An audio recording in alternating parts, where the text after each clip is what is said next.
BrahMos missile है, आपको पता ही है कि मॉस्कोवा रिवर और ब्रह्मपुत्र रिवर, ये एक रशियन और एक इंडियन रिवर का बीच में इन्होंने नाम ब्रह्मोस वहां से आता है। और ये जो मिसाइल है वो बड़ी तगड़ी मिसाइल है, ब्रह्मोस मिसाइल। तो ब्रह्मोस मिसाइल तो आर्मी के पास भी, नेवी के पास भी, एयरफोर्स के पास भी। अब एयरफोर्स ने क्या करा? एयरफोर्स ने काम करा, आर्मी, नेवी और एयरफोर्स का एक जॉइंट ऑपरेशन, जिसमें काम एयरफोर्स ने करा, जो मेन वर्क था। उसमें बाकी डीआरडीओ भी इन्वॉल्व था, उसमें कई लोग और भी इन्वॉल्व थे, लेकिन हाँ, एचएएल भी, हिंदुस्तान एरोनॉटिक्स लिमिटेड भी इन्वॉल्व था। जो ब्रह्मोस मिसाइल है इन्होंने डाली सुखोई पे। जो सुखोई फाइटर आपने सुना ही होगा, सुखोई। तो सुखोई फाइटर जो है, सुखोई फाइटर के उन्होंने डाला 30 MKI और उसके ऊपर डाल के इन्होंने बे ऑफ बंगाल के ऊपर ये मिसाइल फायर करी है। दोस्तों, ये जो बे ऑफ बंगाल के ऊपर इन्होंने मिसाइल फायर करी है, तो ये कहता है कि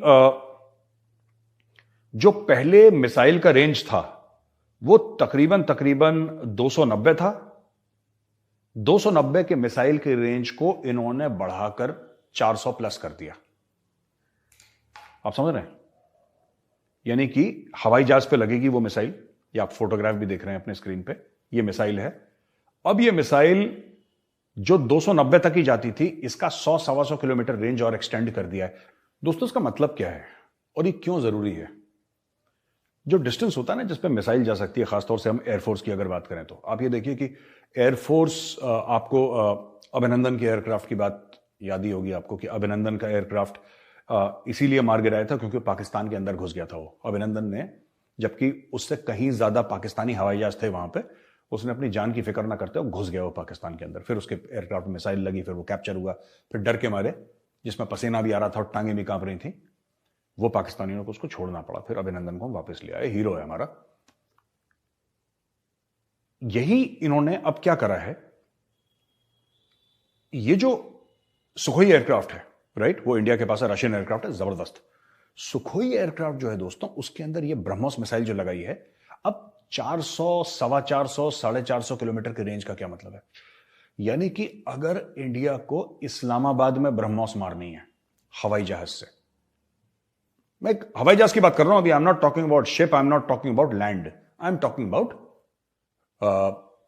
एयरक्राफ्ट से। जम्मू के एयरबेस से हमारा हवाई जहाज उड़ेगा, ठीक है, जम्मू में है वो, श्रीनगर की बात नहीं कर रहा मैं, जम्मू की बात कर रहा हूं, I am talking about Jammu. Jammu के एयरबेस से हमारा हवाई जहाज उड़ेगा और एक लेवल पे चला जाएगा। जम्मू के ऊपर ही उड़ रहा है वो फाइटर एयरक्राफ्ट सुखोई, वो कहीं पाकिस्तान की ओर नहीं गया, वो जम्मू के ऊपर। और जम्मू सिर्फ मैं एक एग्जांपल दे रहा हूं आपको, वो जम्मू के ऊपर उड़ते ही जम्मू से ही मिसाइल फायर करेगा। उसको पाकिस्तान की जो हवाई सरहद है उसके अंदर जाने की जरूरत नहीं है, जो उसका बॉर्डर है उसके अंदर प्लेन ले जाने की जरूरत नहीं है। ये जम्मू के ऊपर ही बैठे बैठे वहीं से फायर करेगा, वहीं से इस्लामाबाद में टारगेट गायब। इसलिए पाकिस्तान का गला सूखा हुआ है। मैं आपको आसान शब्दों में बताता हूं। अब जो आपके चाइना के अंदर टारगेट हैं या पाकिस्तान के अंदर टारगेट हैं, अगर वो 400, 450, 450 किलोमीटर की जद में हैं, तो हमारे पायलट्स को चीन के अंदर जाने की जरूरत नहीं है और हमारे पायलट्स को उसके अंदर जाने की जरूरत नहीं है। पाकिस्तान के अंदर, भारत में रहते रहते ही वो उन मुल्कों में मिसाइल फायर कर सकते हैं हवाई जहाज से। पहली बात ये, इसका क्या मतलब है कि हमें हवाई जहाज भी बॉर्डर पर रखने की जरूरत नहीं है, क्योंकि हवाई जहाज का भी एक रेंज होता है, 1500-2000 किलोमीटर फ्लाई कर सकता है। तो हो सकता है ये हवाई जहाज जो है ये कहीं और हो, ये ग्वालियर में हो, ये कहीं और पीछे हो, वो उड़ के जाएगा और जम्मू के ऊपर जाके फायर करेगा और जम्मू से ही वापस ले लेगा, पाकिस्तान जाने की जरूरत ही नहीं है। स्पीड इसकी है मैक 3 लगभग, यानी कि ध्वनि की गति जो है स्पीड ऑफ साउंड से 3 गुना ज्यादा रफ्तार से चलता है ब्रह्मोस। और ये इतना कारगर है कि जहां पे निशाना लगा दिया ये वहीं पे जाएगा। एयरक्राफ्ट को वहां पे रहने की जरूरत नहीं, एयरक्राफ्ट ने फायर करा, एयरक्राफ्ट वापस, ये खुद अपना निशाना ढूंढते ढूंढते ढूंढते, टारगेट ढूंढते वहीं पे जाके एक्सप्लोड करेगा और दुश्मन की जो भी इंफ्रास्ट्रक्चर है, लोग हैं, जिसके खिलाफ भी टारगेट है, उसको मार गिराएगा। तो ये बहुत जबरदस्त एक चीज है। इसको और एक्सटेंड करने की बात हो रही है 500 किलोमीटर से ज्यादा। अब वो जब होगा तब होगा। आज की तारीख में ये सक्सेसफुल हो गया है और एयरफोर्स को दिया जा रहा है। तो धीरे धीरे हमारे जो वेपन सिस्टम्स है ना, बहुत जबरदस्त, जिसको कह रहे हैं कि वो इंप्रूव हो रहे हैं, और ये बहुत जरूरी है आत्मनिर्भर भारत के तहत। तो मुझे लगता है this is a very big victory in the hands of the air force. Stand of distance आप देखिए ना, कहां से फायर कर रहा है बंदा, हमारा पायलट जो है वो कहां से एयरक्राफ्ट फायर कर रहा है, कह रहा है जम्मू के ऊपर से फायर करूंगा, जम्मू के ऊपर से। आप ये देख लीजिए कि चंडीगढ़ चंदी मंदिर का एरिया, वहां से मिसाइल फायर करेगा directly, you can hit Lahore. Chandigarh के ऊपर से एयरफोर्स का जहाज वहीं से मारेगा, वहीं से लाहौर गायब।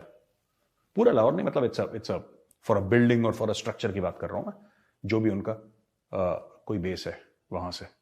अब गुजरात में हमारा एयरफोर्स का बेस है, मैं आपको एक और उदाहरण दे रहा हूं। गुजरात में एयरफोर्स बेस है, हमारा हवाई जहाज गुजरात के ऊपर उड़ता हुआ, ठीक है, गुजरात भारत में, गुजरात के ऊपर उड़ता हुआ, वहां से ये ब्रह्मोस मिसाइल एयरक्राफ्ट से फायर करी हुई, it can hit 5 core Karachi. 5 core headquarter है कराची के अंदर, पाकिस्तानी आर्मी का, हिट 5 कोर कराची हेडक्वार्टर्स। तो ये सारी की सारी हमारे एयरफोर्स के जद में आ रहे हैं, एयरफोर्स की इन मिसाइल्स के। और मुझे लगता है कि हमें साइंटिस्ट को और हमारे जो एयरफोर्स के पायलट्स हैं, उन्होंने बड़ी मेहनत करी है, उन सबको कॉन्ग्रेचुलेट करना चाहिए। ये बड़ी जबरदस्त अचीवमेंट है, और इसको बढ़ा रहे हैं, और इसका रेंज बढ़ा रहे हैं। हमारी आर्टिलरी गन्स में भी हो रहा है। आर्टिलरी गन्स नई नई ऐसी गन्स हैं जो हमारे पास आ रही हैं, हमारे पास रॉकेट्स ऐसे आ रहे हैं कि जिससे फिर वो, जैसे कि एक जमाने में कहते थे 20-30 किलोमीटर बहुत होता है ना, बोफोर्स एक टाइम पे आपने सुना, या कारगिल की लड़ाई में बड़ा जबरदस्त काम करा है बोफोर्स। अब तो ऐसे ऐसे वेपन्स आ गए हैं कि artillery guns, artillery rockets which are part of the regiment of artillery, they are able to shoot above 80 kilometres, above 100 kilometres, accurate जबरदस्त। Not the dumb type of scuds जो होते हैं ना, स्कड मिसाइल टाइप के डम वाला मामला नहीं है, स्मार्ट वेपन्स। तो ये लेटेस्ट और इंडिया में बन रहे हैं, ये सबसे बड़ी बात है। They are being manufactured in India, made in India by an Indian. दोस्तों, इंडियन एयरफोर्स ने बंगाल की खाड़ी में ब्रह्मोस एयर लॉन्च मिसाइल का सफल परीक्षण किया है। ये 400 किलोमीटर तक के टारगेट को अपना निशाना बना सकती है। वायुसेना ने अपने ऑफिशियल बयान में कहा कि इस मिसाइल को सुखोई Su-30 फाइटर एयरक्राफ्ट से टेस्ट किया गया है। रक्षा विभाग ने बताया कि टेस्ट के दौरान मिसाइल ने टारगेट की गई शिप को बीचों बीच मारा। ये मिसाइल के एयर लॉन्च वर्जन का एंटी शिप वर्जन है। अब जानते हैं इस टेस्ट से आखिर हासिल क्या हुआ। इंडियन नेवी अपने वॉरशिप से 400 किलोमीटर दूर तक के दुश्मन जहाजों को अब ध्वस्त कर सकेगी। वॉरशिप से सुखोई इस मिसाइल को लेकर उड़ेगा और दुश्मन के जहाज को आसानी से निशाना बना लेगा, और इससे सेना की ताकत भी बढ़ी है। इस मिसाइल के परीक्षण से एयरफोर्स ने जमीन और समुद्री टारगेटों को लंबी दूरी से निशाना बनाने की उपलब्धि हासिल कर ली है। दोस्तों, ब्रह्मोस की शुरुआती जो रेंज थी वो 290 किलोमीटर थी, लेकिन जो पहले से बढ़कर 350 किलोमीटर हुई, और अब इस टेस्ट के बाद ये 400 किलोमीटर दूर तक निशाना लगाने में सफल हो चुका है। वहीं पर अगर हम ब्रह्मोस पर एक नजर डालें तो ब्रह्मोस एक सुपरसोनिक क्रूज मिसाइल है जिसे पनडुब्बी, शिप, एयरक्राफ्ट या जमीन कहीं से भी छोड़ा जा सकता है। ब्रह्मोस रूस की P-800 ऑकिंस क्रूज मिसाइल टेक्नोलॉजी पर आधारित है।